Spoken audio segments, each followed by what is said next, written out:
What up, YouTube? It's your boy Charles Enoch. I just want to let you guys know I'll be MIA until next year. But I want to leave you guys with some of the best Velocity Banking videos of this year as a recap. So remember, smash that like button, and I hope you guys have a safe and happy holidays. Till next year.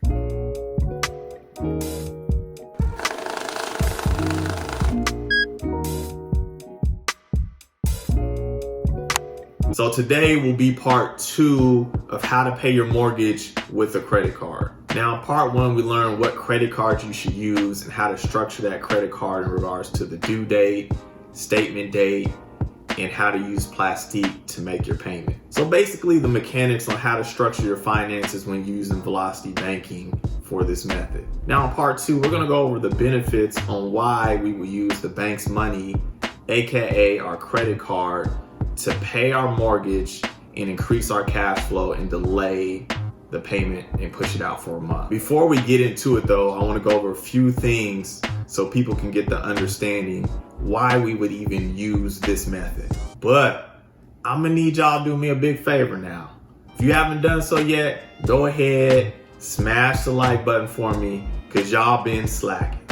So go ahead, make that thing turn blue. Also, if you're new to the channel, or just simply haven't subscribed yet, go ahead, take that little bitty time, man. Hit the subscribe button for a brother. I really do appreciate the people that take that quick second to do both. All right, so first things first, we need to understand the difference between defensive investing and offensive investing. So defensive investing would be paying down your debts. Now that's credit cards, car loans, student loans, mortgages, etc. Anything that you basically owe somebody. So with defensive investing, you're guaranteed a return. For example, if you have a $10,000 balance on your credit card and they're charging you 15% interest and you pay that credit card off within a year, you got a 15% return. So we need to understand most people love something that's guaranteed. That's why this is the preferred method of investing for majority of people.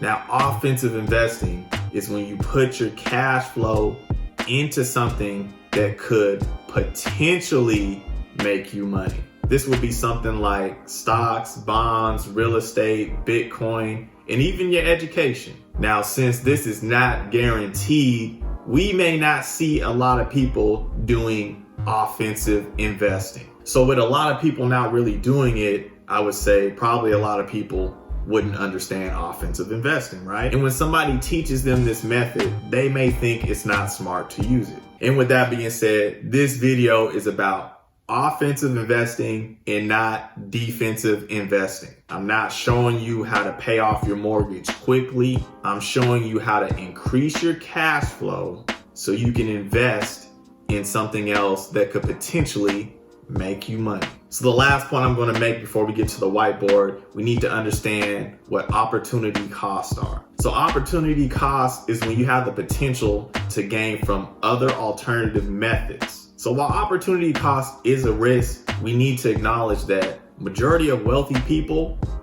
use offensive investing and opportunity costs to build their wealth. So this is something to think about when you see this scenario and you think it doesn't make sense or this is unrealistic or whatever the case may be. All right, now that we got that out the way, let's head to this whiteboard. Let's learn part 2 of how to pay your mortgage with a credit card.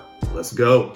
All right, so we at the whiteboard, we're gonna get straight into it. This is the same breakdown as of part 1. So if you haven't seen part 1, go ahead, pause this video, go to part 1. I'll have it down below in the link and get caught up to speed.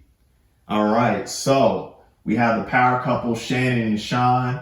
The income that they get together per month is $12,500. Their expenses are $7,500. Cash flow, the leftover money from the income and expenses, is $5,000. Their line of credit that they have is $25,000. Their mortgage is $4,000, and that's rolled into the expenses. Now they do have a savings account of $50,000, and as on part 1, they have a savings account through Citi, which they have a special offer when you have $50,000 in a savings account, they're going to give you 0.50% interest or return on your money there per the year. Now, as on part one, they're going to be using Plastiq, which as of right now, they're charging 2.85% fee. So if the mortgage is $4,000, 2.85% of that is $114 that they would charge extra for the mortgage for using your card. Now the Citi Double Cash card, since they have that special offer, it's going to give them 2.5% cash back. So the 2.5% cash back on $4,000 we see is going to be $100. Now, since they have $50,000 in their savings account and they're going to get $250 in interest for just leaving it there for the year, it equates to $20.83 per month. So if we add $20.83 plus the cash back of $100, that's $120.83. That is offsetting the Plastiq fee. Now, how we have it structured, we want our credit card, the due date to be the 1st, statement date 3rd through the 5th. Now we're going to go into an example of why we would pay our mortgage with our credit card and use the offensive investing strategy here. So I'm just going to give a scenario here on what potentially could happen here. So we have Shannon and Sean, and let's say that they know another power couple, and the power couple says, hey, we have a rental property and it's $91,000. We got it in the Midwest and we want to go in on a deal with you. We need 20% down. We got our half. Do you have your half? So $91,000, 20% of that is about $9,000 some odd dollars. Now it is January 1st, so none of this income has dropped, and they are asking them they need the money now. They need the money in a couple days. They can't wait until the end of the month until you get your cash flow and all that stuff. So what Shannon and Sean are going to do, because they like the deal, they're going to use their line of credit and they're going to draw out of their line of credit. You remember they have $25,000. They're going to use the bank's money so they can go in on this deal instantly, January 1st, because again, this is an opportunity and they cannot wait until they save enough money, 2 months worth of $5,000 to get on it. They need to get on it now. So what we're going to do on this scenario, we're going to say that the couple needs to come up with $9,120, and that would be 10%. The other couple will bring their 10% so they can get the rental property. So right now they're out $9,120 on their line of credit. They used it instantly. They used the bank's money. So let's see how that gets broken down in regards to us paying the mortgage with our credit card and using that opportunity cost. All right. So I'm not going to be going into the financial structure breakdown because that was in part one. But we're on the other side of the board. January 1st, we had to use money off of our line of credit. Now we're going to be following this order of things as of part one. And we're going to get down to this part right here. So if we follow part one, we're going to have $9,120.83 in our account. And just briefly how we did that here. So our cash flow is $5,000 that we get every single month. Since we used our credit card to pay the mortgage, that frees up $4,000. So that's where we get the $9,000. We would have to add the cash back that we get, the $100 and the $20.83 that we get for just having $50,000 into a savings account. So this is how we're getting that $9,120.83. So what we do after the end of the month, we're going to transfer $9,120 into our line of credit. What that is going to do, that is going to fill back up our line of credit, right? So we have to think, in January 1st, what happened? There was an opportunity to get a rental property with somebody that wanted us to team up with them. Now, since we did that, we had to use the bank's money to get on the opportunity right then and there, because we could not wait 2 months saving $5,000 each because the deal was probably going to be gone. So we used the bank's money. Now, what happened was we used the bank's money further by using our credit card to pay the mortgage, which freed up more cash flow than the $5,000. It freed up $9,000. And we got some cash back and some interest to have extra cash flow. Once we got that cash flow, we dumped it into the line of credit and it filled it back up. All right, so now we're on the month of February. So February, we're going to be following these same steps. Remember, there's no payment for February because the card that we got, the statement date, how it was set up, is going to push it back. See part 1 if you don't understand what I'm talking about. But we're going to go all the way down here. We're going to have that $9,120.83 again of cash flow, because our cash flow is $5,000 and then we paid it on the mortgage. That's $9,000. Now we're going to have to use, before the 1st comes of March, because that's the due date, we're going to have to use $4,114 to pay off the credit card statement. Because when we use it in January, there's no payment for February, but there is a payment for March and it's due March 1st.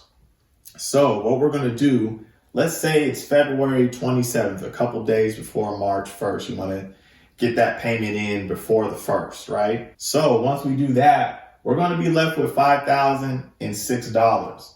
Now let's say, and I know that all these events are going month by month and it doesn't happen like that, but these are examples of opportunity costs, right? So let's say that the stock market crashes, or it's an opportune time to get on Bitcoin, or whatever the case may be. Now we have $5,006 left in our account because we had to pay $4,114 from the $9,120. Now this is a really good opportunity, and yes, $5,000 is good to put in stocks, but we want to put in more. This is a really good opportunity because the stock market crash, it's very low, and we think that we're going to get a major return. So what we're going to do, we're going to use $4,114 from the line of credit, from our line of credit, that $25,000, since we filled it up last month. We're going to combine that with the $5,006 that we have in our account. So if you add both of those up, that's $9,120 that we will put into the stock market, into Bitcoin, into whatever you think is a great opportunity. So we have invested, we used the bank's money from the line of credit yet again, and we totaled it to the $9,120, and we invested all that into the stock market because it crashed. Now the stock market, we know, goes up, down, and you have to get on it. There ain't no waiting on this stuff. So this is a very good opportunity for you to use the bank's money, put that in there, and let it grow. All right, so now we're on the month of March.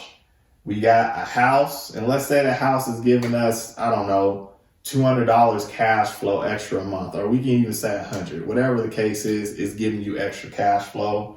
We're looking at our stocks, and they're going up, and we think that they're going to continue to go up because we bought it at a low price, right?